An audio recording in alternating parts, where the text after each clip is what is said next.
Thanks for joining us here on Service to School Stories. Your hosts for this season are Icahn Mt, Service to School CEO and Navy veteran, and Sydney Mathis, Chief Program Officer and former college admissions officer. This season will cover topics as it relates to higher education, military service transition, and career opportunities and outcomes for veterans. Join us as we share student stories, inside tips from the admissions office, and conversations with employers actively hiring student veterans. Here we go. All right. Welcome to the Service to School podcast. This is your host, Service to School CEO, Icahn Mt, and I am very lucky to be joined by Jamie Frost, Pete Campbell, and James White, who are part of the MedVets organization. MedVets, like Service to School, is a peer mentorship organization that focuses on helping veterans who are interested in physicians, associates, and nursing programs, as well as medical school.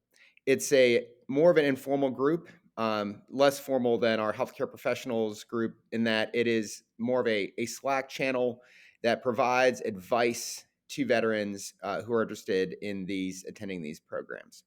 So I'll turn it over to our guests to introduce themselves. We'll start with Jamie. Can you tell us a little bit about yourself, your background, and what brought you to medical school?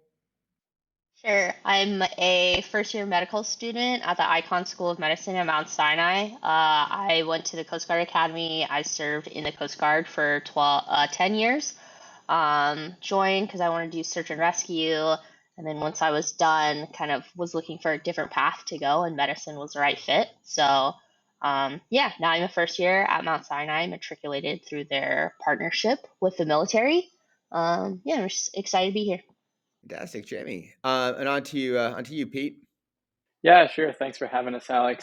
I'm a third-year med student at Sinai, so here with Jamie as well, and graduated West Point in 2010, actually along with James, and went in and did 10 years in the military, applied in 2018, 2019, and then now I'm at Sinai at the moment. All right. And James? Sure. And as Pete alluded to, my name is James White. Graduated West Point the same year as Pete, 2010. And then for the last 14 years, I've been an officer in the United States Army, still serving. And I'm in the application cycle right now to matriculate in the fall. I've been fortunate to have a couple acceptances.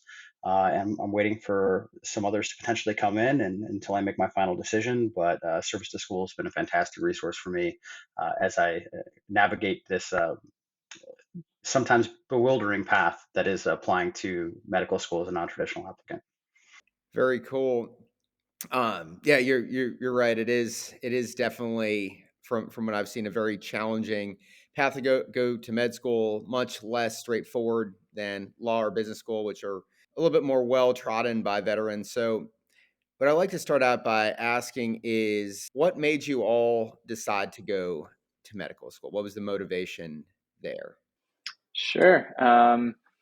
Why I decided to go to medical school. Jamie and James and I were talking about this a little bit earlier. There's a lot of reasons to go to medical school.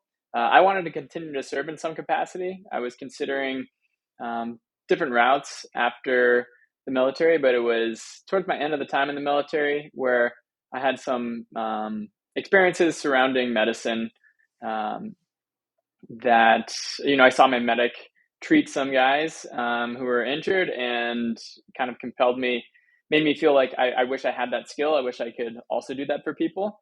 So that was kind of the culminating reason or inciting reason as to why I decided to then choose medicine.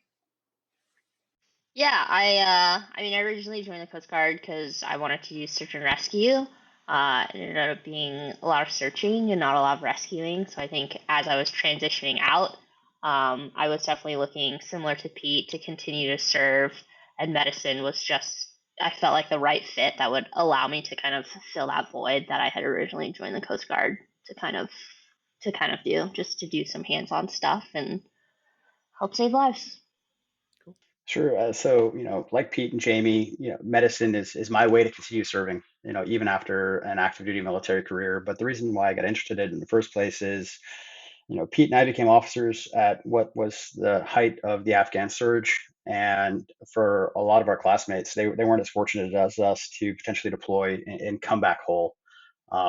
So my experiences overseas opened my eyes to the fact that there's an avenue to serve my fellow comrades or soldiers on a deeper level through medicine. And then, years later, through personal loss, I realized that medicine was an avenue to provide people with answers to their afflictions or, their life circumstances. And it's one of those things that the more you look at it, at least for me personally, I couldn't really see myself doing anything else. And that's when I knew that medicine was the right thing for me. Gotcha.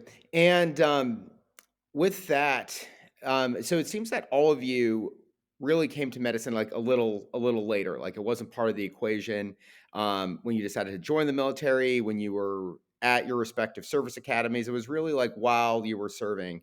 Um, is that accurate? Yeah, I mean, I would definitely say it's accurate. I graduated West Point with a degree in international relations and international law. I didn't have my sights set on anything medically related. Granted, it was some of the training that I found the most enjoyable in the military, but there was always that thread of, I'm not smart enough in this. You look at the classmates that end up going into the pre-med track, and they're rock stars academically. And I was like, there's no way I can hang. I'm not that person. And really I didn't have the purpose. My life hadn't been lived to the point where I had those experiences that I really needed to understand that like this is what I really felt called to do. When I was that young, 20-year-old kid right in the academy, right coming out of the academy, you just don't know what you don't know then. So to that point, like what did you all do and what steps did you take to make yourselves competitive medical to go to medical school? James, you talked about how you were studying international relations, not a very typical undergraduate major for people who are going to med school. And so what, was kind of that first step you all took to get yourself prepared for medical school and set yourself on this journey to becoming doctor. I think for me, the biggest thing was that since I was a mathematics undergrad, I didn't have very many of the science requirements. So I think that is often a big barrier for our applicants, is a lot of them don't have it's like an incredible number, I think, of prerequisites just to be able to apply.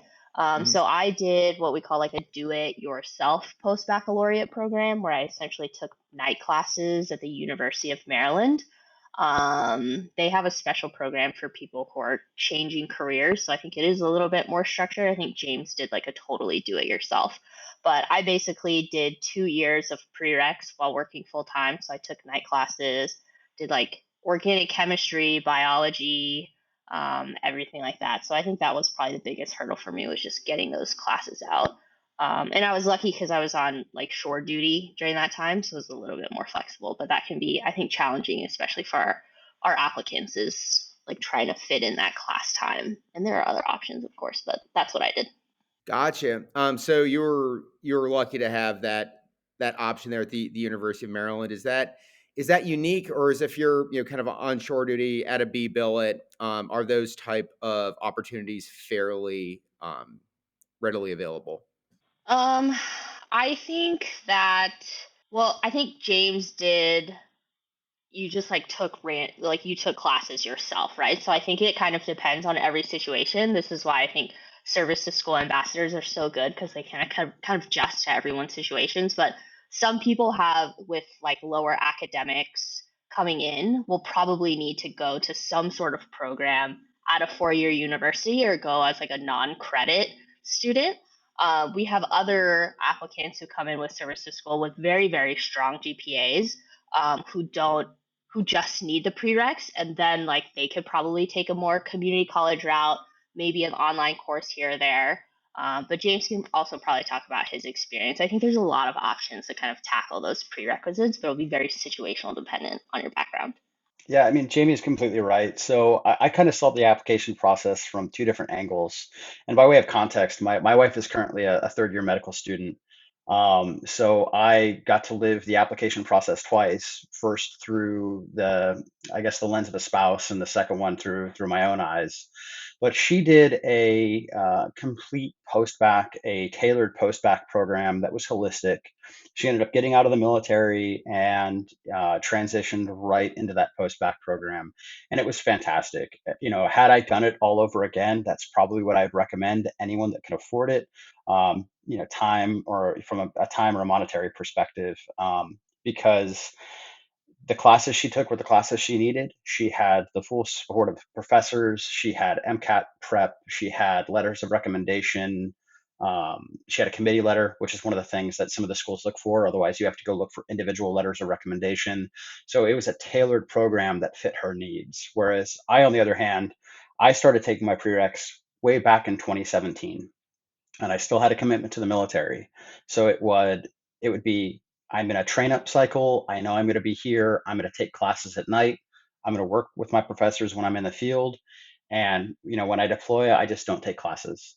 And when I come back, I'm going to see what lines up with my schedule, and let me see if I can knock out 2 more classes until I get all my prereqs done that I needed. Um, and then finally I applied. So that's why it took me basically 5 years to complete that arc of a DIY post-Bacc, to even be competitive to apply. So definitely a long road, but worthwhile, and you have to be flexible. I ended up taking classes at a local university, community college, and the full gambit, if you will, just to get classes in. Wow. All right, that's pretty impressive. And just for context, like what are the classes you have to take in a post-bac program? So the prerequisites are, they're different for each medical school, but in general, they're similar across the board. So one of the things I definitely direct people to right off the bat, if they're considering it, is the AAMC has a fantastic resource where all the medical schools actually submit their prereqs into one document. And you can scroll through that document to A, see what the prerequisites are, and B, see if they'll accept online or community college courses to fill those prerequisites. That kind of helped me narrow down my school list in terms of where I'd apply to, or where I ended up eventually applying to. But the actual classes themselves, you'll probably need a set core of humanities. They're not prescriptive in that manner. It's just 30 credits of humanities. You're going to need normally chemistry, general chemistry 1 and 2. Organic chemistry is highly recommended, if not just for a prereq, but for preparation for the MCAT. Physics, again, physics 1 and 2, and then bio 1 and 2. Schools at that point generally diverge into what they will or won't accept. Some have hard requirements, others have recommendations. I remember applying to Duke, and I think in general they were very open. They want an applicant who they themselves feels like they are prepared to excel in a medical education.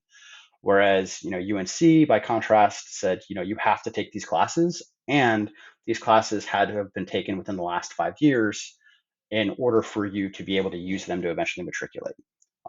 So I'd say the AAMC is the first place that I'd go to, if not the individual school website. I don't recommend applying to one school just because acceptance rates are so low, something like less than 4%.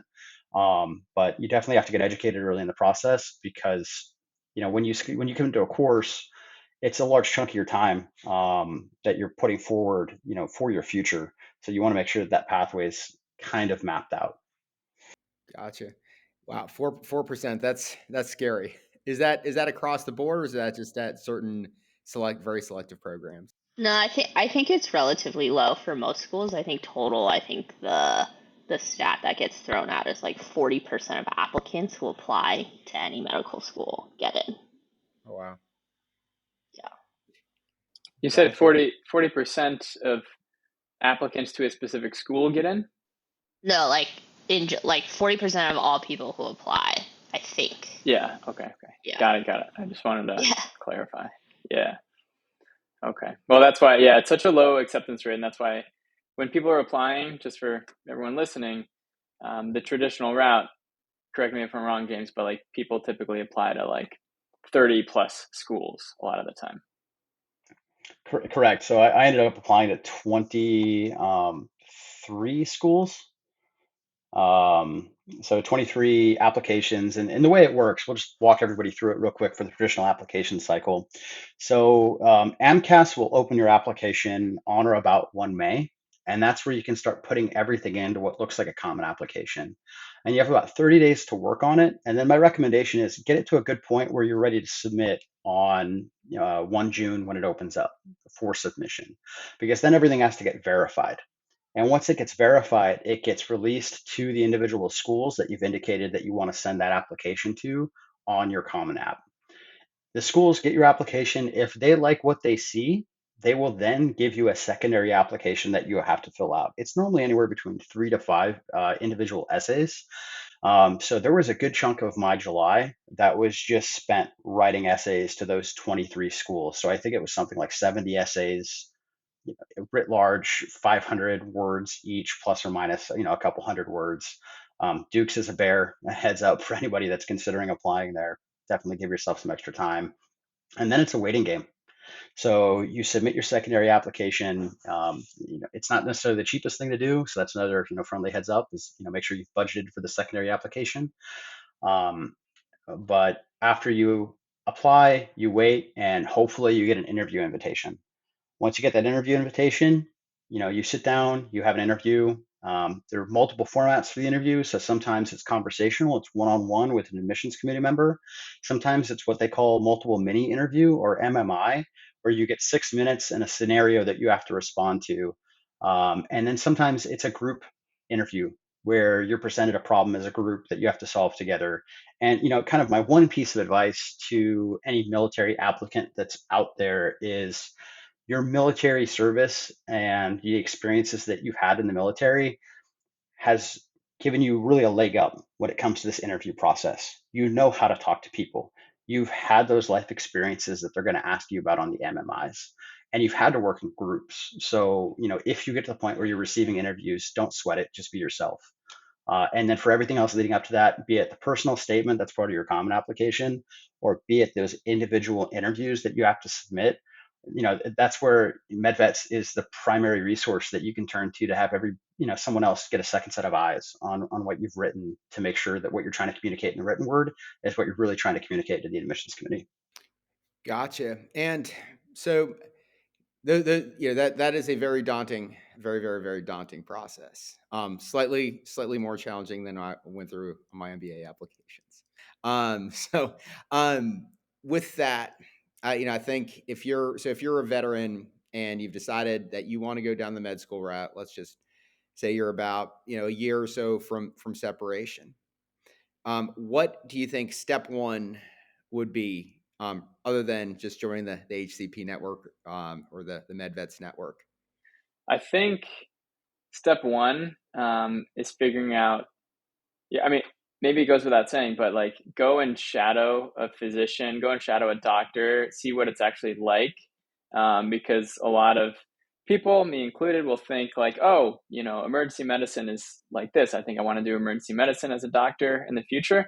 And then you go and you shadow in the emergency department, and it's so different than what you had envisioned for yourself. So step one is that. And then followed by, I would say, like, sign up for service to school to get support. Be paired with an ambassador. They can just help you immensely with not just like the application process, but everything you need to consider as you go through the application process, and help you with like the whole timeline. So that's what I would say is like step one, and then two, know that you want to do it, and then sign up for some support. Yeah, that's the biggest, I think, with definitely signing up for service to school. We're obviously built, I think, a little different from our undergrad teams and stuff, which kind of like one application cycle. We take a lot of people who are just at the very beginning of the cycle. So some of our ambassadors will work with our applicants for 2-3 years, getting them through their prereqs, seeing how they're doing, helping them prep for the MCAT, and then doing that essay. So ours is like we've made it a very longitudinal program, where it's like, if you're just at the beginning, you're not really sure what to do, your ambassador, we try and pair you. If you're looking to do a post-Bacc, we'll try and pair you with someone who's also doing a post-Bacc. If you're looking specifically to go to a school in Texas, if we have those available, because they have a separate application process, of course, we'll try and pair you with someone in Texas. So that's, yeah, I totally agree with Pete, is make sure that you kind of have an idea of what you want to get into. And then two, like, make sure you have a buddy to go through the system. Cause like this whole thing, and James can tell you, like this whole process it's so long. I often compare being a pre-med to like walking on a treadmill. Like you're moving really fast, but you're not really going anywhere. So like we're here to help. So yeah, that's what I would say. And I would just add to Jamie said, like, find someone you can talk to. That'd be a mentor. That'd be someone you get paired up with in service of school. And then the MedVets Slack, it's like just a very informal way of connecting with a bunch of individuals who are going through the same exact process as you, or have just gone through that process and are more than happy to help you, like, answer your questions about a specific school. What are they looking for? Or a specific course. How did you do this? Did you do it online or in person? What do you think is better? But really, it's just finding someone who's done it before you, which Service of School is great at. Slack, the MedVets group is great at, because we can talk about it, at another point, but like there's not that many veterans who go into medical school for many reasons. It's a very long road, like Jamie alluded to. So finding those people is very difficult, or it has been very difficult in the past, until recent years when Service of School started up the healthcare team and the MedVets Slack group started up. And now it's much easier to just reach out and find out about a specific program, a specific organization, or how do I pay for medical school? How can I fund it? So yeah, I would say that. Very, very, very cool. So great segue. Great segue. So how does one go about joining the MedVets Slack group? Yeah, that is a great question. Just reach out to Service of School, honestly, because Jamie and I help run the healthcare professionals team. And I believe in our signature block, there's a link. You can click on it or just reach out to us directly. We'll do that. You should be able to also, I believe, Google search it, but not certain. It's been word of mouth mostly. And a lot of the times it's been, hey, I connected with someone in Service of School and they said that I should join this group in addition to getting mentorship here, just because they can field, questions informally. So yeah, that's probably the best way to do it. Absolutely. We'll include all those links in our show notes as well for our listeners who are interested. And getting back to a little bit of that the post-Bacc conversation, is there a class you'd recommend kind of taking first in your post-Bacc journey? Maybe trying a chemistry one again. You might not have liked it that much during your plebe year, but it's you want to give it another go to see if it feels better the second time or something to that effect. So number one, is there a class like an intro class you think you should try to take? And two, are there any particular online resources or schools you would recommend trying it out at? Sure. Yeah. So it all depends on your situation, right? Um, I would probably prioritize the classes that I don't yet have. Even if you had, for instance, I think I had a C plus in statistics. By all other measures, I probably should have retaken statistics, and I ended up retaking statistics, but that was probably one of the last classes that I retook. The first one I retook was biology, just plain old biology 101 at night at one of my local colleges. And then, kind of take what you enjoy. You're easing back into the classroom, because for a lot of us, we've somewhat become institutionalized to military learning. For better or for worse, it's just a different style.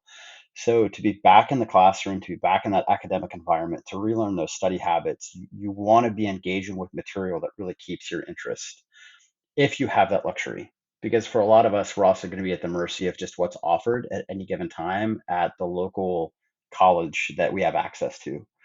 And that also includes some online courses. Now, when it comes to studying, especially when it comes to the MCAT, there are so many free resources that are available to help you succeed. The Khan Academy is partnering up with AAMC to provide videos in that regard. There are tons of free resources that are shared in a popular forum called Student Doctor Network that I'd absolutely recommend. But the cool thing about the MedVets Slack group is if you are struggling in that regard, you can simply hop in the Slack channel, and somebody such as myself or Jamie or Pete will hop in and point you to that resource, if not provide you with the file for whatever you're studying to help you along. Awesome. And this is such a great segue because we're gonna talk about the dreaded MCAT now. So, where does the MCAT fit in this in this puzzle? So, do you do the full post-Bacc, and then do the MCAT? Do you do a few classes, get the MCAT, take a few iterations, or how does that whole process work? Yeah, having not done the traditional route, I still understand the route that people go, and it'll be the you'll do your post-Bacc or your non-traditional post-Bacc, like DIY post-Bacc maybe, um, and then typically after doing all your studying, if you do the traditional post-Bacc, you do a year or two of that, then you study for the MCAT at the end of your post-Bacc time, and it's a beast, a bear of a test. And then you take it and you apply to schools, and you kind of apply and interview during that year. So it's pretty much a whole year that you use to apply to schools and interview with them, and then find out where you're going to go. So that's how the MCAT goes. I'll let Jamie or James add on to it. But just as like a quick side note, as far as resources that are available out there, Alec, maybe this is a good plug, but we just have started our first scholarship for MCAT tutoring, or essentially prep for med school, which I believe will be announced soon. But that's another resource that is available. I think it's $2,500 that we have divvied out to 4 individuals who have shown a lot of promise, and it goes a huge way getting one-on-one tutoring, being able to spend that money in books, tutoring, question banks, whatever you need for the MCAT is huge, because the MCAT is certainly a very heavily weighted metric in the medical school application process. Fortunately for veterans, we can talk a little bit more about the data. It's still very important, but your life experience gives you a little bit of a leg up. I believe, Alex, same with like MBA programs, right? The veteran experience like typically gives people a little bit of a leg up, and admission committees see that, they recognize the experience, and they value it. A little bit of a tangent there, but James or Jamie, if you want to add on a little bit about the MCAT. Sure. I'll talk about the MCAT just a little bit. So MCAT, as everyone says and everybody knows, for the most part, it's a beast of a test. It's something that I only recommend you take once, and you take when you are ready. Not only because it's expensive, I want to say it was $350 if memory serves, just for the single sitting. It's long. You're going to spend about 8 hours taking the 4-part test, but most schools will see all of your scores, and not every school will treat it the same. Now, some schools will take what they call as a super score, in which case they take the highest of each one of your sections and add that up, and that's your MCAT score for that school. Other scores will average your 2 tests. So in the event that you just said, hey, I want to take the MCAT, I want to see where I am, well, there are practice tests for that are significantly cheaper. But also, that number is going to stay with you throughout your application process. So my recommendation is finish up your post-Bacc work, and then dedicate anywhere between 2 to maybe 6 months of additional study on specifically the MCAT topics. Follow a dedicated study plan, and take some practice tests, and know whether or not you're ready. You're going to score somewhere in the range of where you landed on your practice tests. So it shouldn't be a surprise, with what you end up getting once you sit to actually take the test. Gotcha. And there's so a few things to highlight there. So first of all, we are very very excited about the Stout Scholarship. When this show airs, we'll have announced the winners, and it'll be out there. But we'll put a link to it because we intend for this to be an annual scholarship to support veterans. It's named in honor of Warrant Officer Scott Stout, who tragically passed due to a preventable medical condition. And so the goal is to have more veterans in medicine, and honor the legacy of a fine American. And with that 2,500, that will defray, is intended to defray the cost of MCAT prep, taking the MCAT, et cetera, because we recognize how expensive it is. We don't want those costs to be a deterrent for veterans who want to pursue med school or any other medical program. And it's good. It's open to healthcare, anyone in the healthcare professional network. So nursing programs, physicians, associate programs as well. So to your point about the schools, averaging, taking only, your super score, et cetera, is so you only really take it when you're ready. So that's important because so for the GMAT, I was a GMAT person, and you typically you can take it like 5 times in a year, and schools only take your best score. So you're kind of encouraged to take one and feel it out, and then with the understanding that you can take it again. So get that first score in to just almost as a practice. So it's great to know that, or it's very useful knowledge that wisdom does not apply for the the MCAT. And then for you all, or sorry, for James, what resources did you use to prepare for the MCAT? Sure. So the first resource that I used was were some of the free resources. Khan Academy again has that partnership with AAMC, so their videos are completely free. I ended up lugging around. I think it's oh, I already gave it away, but it was like a 7-volume set on the MCAT from. I want to say it was the Kaplan test prep booklet. I think I lugged that around on 3 different deployments, and it was in my rucksack, and I was cracking that open from time to time to stay refreshed. But the last resource I used, which was an online resource, was Jack Weston. I'm not endorsing any one specific company, but for them, cost was a factor because these prep programs are prohibitively expensive for a lot of us. And with their program, I could just buy the science review because I found that because of my military job, writing a lot of reports, reading a lot of reports, I was good at one section of the MCAT, which was called, critical analysis and reasoning, CARS. So I didn't need to prepare for that section as much as I did for something like the hard science. So Jack Weston allowed me to pay just for the science prep, and I used that as a resource. And then the final resource is the AAMC materials themselves. So AAMC has 5 practice tests that are old MCATs that you can purchase and take, and they'll give you a score based off of how you did, and that's how you know where you kind of sit. And they also have specific test banks for your physics practice, your chemistry practice, and I would highly recommend those resources as well because they're written by AAMC, who's going to eventually write your test. Gotcha. Appreciate those resources and your highlighting of them. And then I'd like to actually turn over to Jamie and Pete to get a little bit more information on the Mount Sinai program.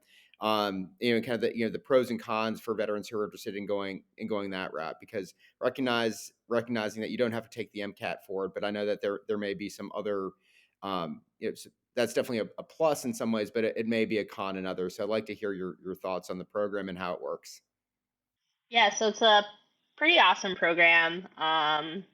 It's basically if you're on active duty and you have, I think, 1 year of chemistry or biology, then you're eligible to apply. You don't need to have taken all the prereqs. You actually can't take the MCAT if you decide to go to Sinai. So that's basically the requirement. And then if you get accepted, they will work with you to, like, you could be you could be separating in 1 year or 2 years or 3 years. They're really good about just keep us updated every year and let us know when you're prepared to start. And then if you still have prereqs that you need to take, you can separate, do your prereqs, and then matriculate to Sinai afterwards. So there's a lot of pros there. Obviously, I think a lot of people, it is in New York. I think a lot of our applicants have families. It's hard for them to move. And also, I think that restriction on not being able to take the MCAT, you're also only limiting yourself to one school, obviously. But a huge pro of it is like Sinai is super veteran friendly. The group here, it's a big veteran group, and it's been so helpful, I think, just to be able to bounce ideas off of people who, have similar backgrounds as you. So yeah, that's basically the Sinai IP program. And we have a host of ambassadors who are specifically geared to help IP applicants as well. So we're like actively, it's very word of mouth, this program, where we're trying to get everyone to hear about it. Enlisted officers, it's open to anyone who's active duty. So yeah, I'll let Pete fill in if I missed anything. No, I don't think you really missed anything, but just wanted to highlight that, yeah, important if you know you want to go into medicine and you're still active duty, apply. Don't hesitate to apply. And there's been many people who have applied twice. They haven't gotten it the first time, but they applied the next year and have gotten in that year. Jamie was one of those individuals. We have other individuals. Definitely don't sell yourself short. Apply and make sure you do it before you get out, because even if you've gotten out recently, just in several months, the application opens and you're not on active duty anymore, they won't accept your application. Just a kind of a bureaucratic thing to work through, but make sure you apply. That's all I wanted to say. And reach out to myself or Jamie, and we'll be sure to help you with that process if you're interested. Gotcha. That's cool. And so I do have a question. So I'm just going to use myself as an example. So I got C's in plebe chemistry, and in my mind, I would want to apply to. I had essentially, I believe I would have work to do to overcome a less than spectacular undergraduate academic record. And so I think that if I were someone who was thinking about med school, I might be a little concerned about Sinai because I'd want some, a track record of recent success to kind of compensate for some of my previous less than stellar performances. So I'd like to get your thoughts on how that's addressed, or if a potential like mediocre, let's say plebe chemistry grade would set you back from getting into Sinai. I could take that one. Yeah, I had also, I think, a little bit lower of a GPA going into it, so there was definitely some work that I needed to do. I think if you apply with those grades, then you're likely not a competitive applicant. But most of our applicants, I think, who are thinking about Sinai, we will encourage them to take a couple of post-Bacc classes. A lot of them come in with other degrees and stuff like that, but you certainly do need to demonstrate that like you can handle the academic rigor of medical school. So for me, I did most of the post-Bacc classes, which is not necessary. I also had a master's degree going in, but I think for people who are just who have struggled like me during undergrad, you definitely need to take some additional steps while you're active duty. Because it is so rigorous when you start. They also want to make sure that they're setting you up for success if they let you in. Yeah, I'll add just one quick thing, kind of a side note. When you're applying, I think most of these programs understand that you have a wealth of life experience, more so than the traditional applicant. And we get a lot of questions from applicants, like how much research should I be doing right now? How much volunteer work should I be doing? What should I do to show, my leadership and all that? And our general feedback to those applicants asking those questions is like, really the biggest thing is you already checked the leadership block, the life experience block, like the service block, all of that. All these schools really want to make sure now is that you're just academically prepared. So don't overextend yourself. Really focus on your grades and preparing for the MCAT, as those are like two of the biggest metrics when it comes to applying to schools. And it's unfortunate that so much of it is based on those two metrics, but medicine is just a little bit old school in that way, at least the application process is. But they do see your life experience as a huge benefit. So don't worry about the volunteer. Don't worry about all that stuff too much. Focus on the grades, and I think that'll benefit all the applicants. Really cool. And I'll just go around the horn. I've got one, and we're running up a little bit on time, but I do have one question to ask before I turn it over to you all. What type of medicine are you planning on practicing, and why? And if you haven't figured it out yet, no worries at all. And actually, that might be a good segue too, is to let our applicants know how you get essentially paired with a field of medicine when you're in.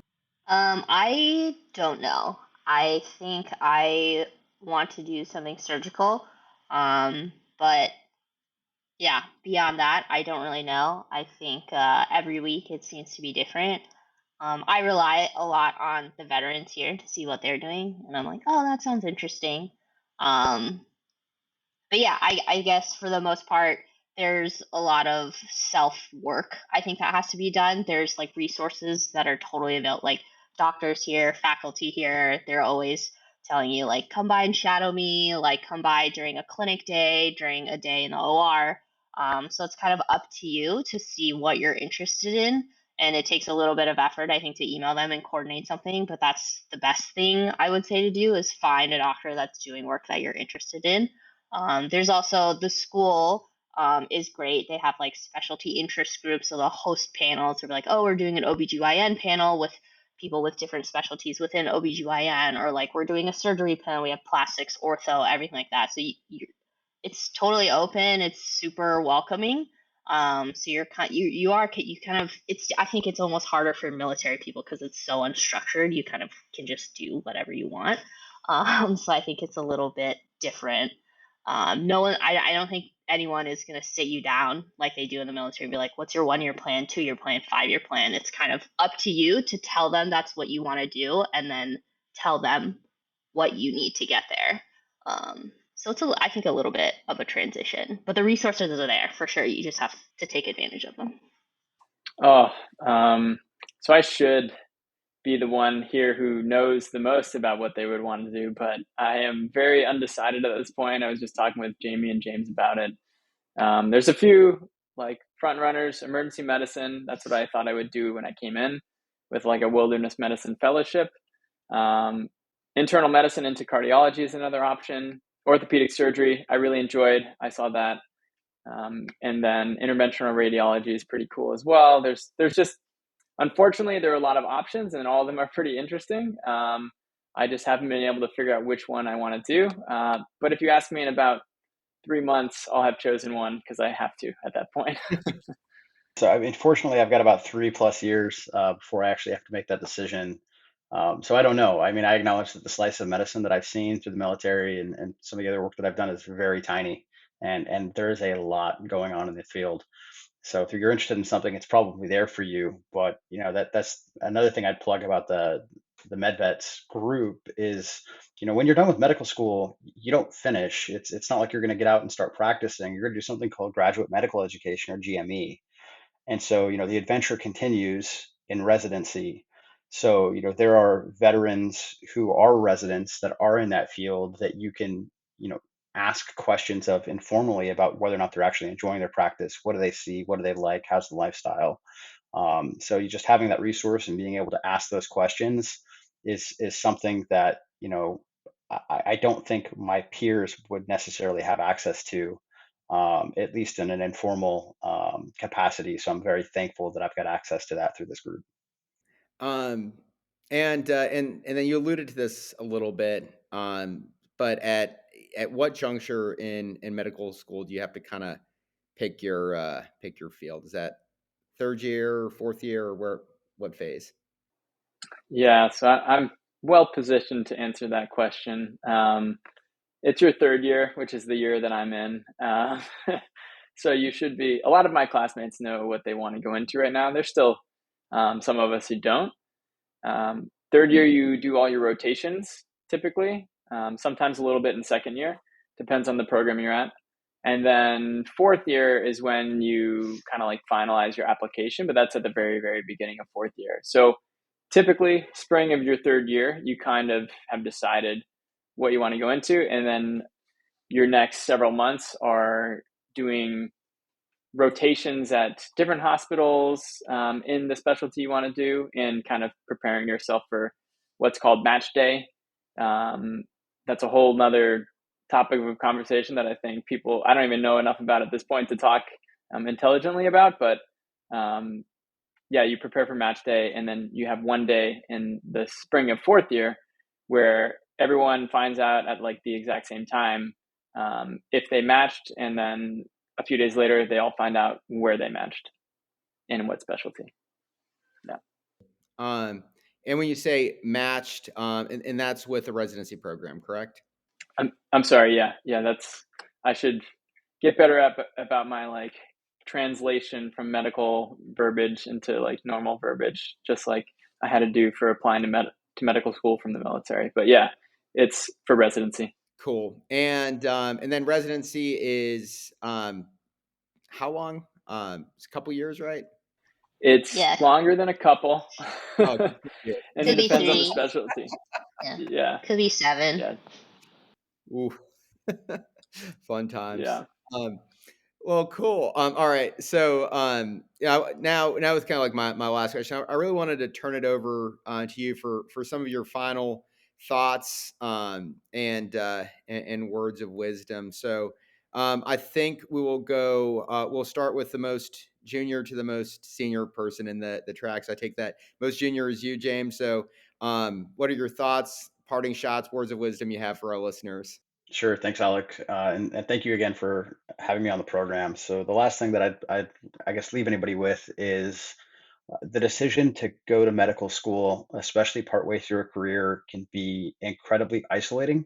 And at times you can feel like you're the only one that's ever done this. And you can feel like you're adrift and you don't really know where to, sail to or what the next step is. But there are resources out there. There are others that are like you that have done this successfully before, and don't be afraid to reach out. We're here to help, and we wish you all the best if you're considering this path. Yeah, my biggest plug is to just sign up for Services School. I think it's such a great resource. We have so many ambassadors with so much knowledge, and when you get linked up with an ambassador, you are not only linking up with that ambassador, but you're also linking up with that ambassador's network, which is their med school, their residencies, like their friends who are in different residencies. So yeah, I would agree with James. The decision is a big one, and you have to make it right away. But if you are just at the beginning, wherever you are in the process, if you're just beginning, you're about to apply, like we're here to help. So just let us know. We're here to support you. All right. Thanks, Alec. And again, thank you for putting this on. I wish we had this like when I was applying, but I just relied on the people that came before me as well. I think my biggest piece of advice would be don't sell yourself short. Apply to the places that you want to go, prepare for the tests, do all the preparation you need to do, but don't sell yourself short because schools really do value your life experience and your background from the military. It's such a unique experience. And there are so few veterans who actually end up pursuing medicine that I think it really sets you apart as an applicant. They see so many people that go straight from pre-med straight into medical school or like a year of research and then right into medical school. You bring a much different perspective. So don't sell yourself short and sign up for support. We're here to help. We're here to pair you with an individual. You can always reach out directly to any of us as well. Join our Slack group and we'll get you connected. Awesome. Thank you so much. We'll put all that information in the show notes. And then I also wanted to thank you all for what you're doing. America needs doctors. I believe we're having a doctor shortage. And the reason why I believe we're having the shortage is because the road to becoming a doctor is so tough. And you heard a little bit about that through the discussion we've had in this program. So for those of you who really want to continue serving, continue giving back and filling a very, very big need, we've got a community out there who will help you accomplish that difficult goal to continue serving your country. So thank you all. Thank you. Really appreciate it, Alec. Thanks, Alec. That's all we have for this episode. Join us next week, same time, same place, where we share more Service to School stories. Service to School Stories is hosted by Sydney Mathis, Chief Program Officer, and Alec Emmert, Service to School CEO. Our podcast is produced and edited by our Director of Communication, Amanda Tobias. Service to School is a 501c3 nonprofit providing free college admission support to transitioning service members and veterans. Join us next week and follow us for more on your favorite social media platforms.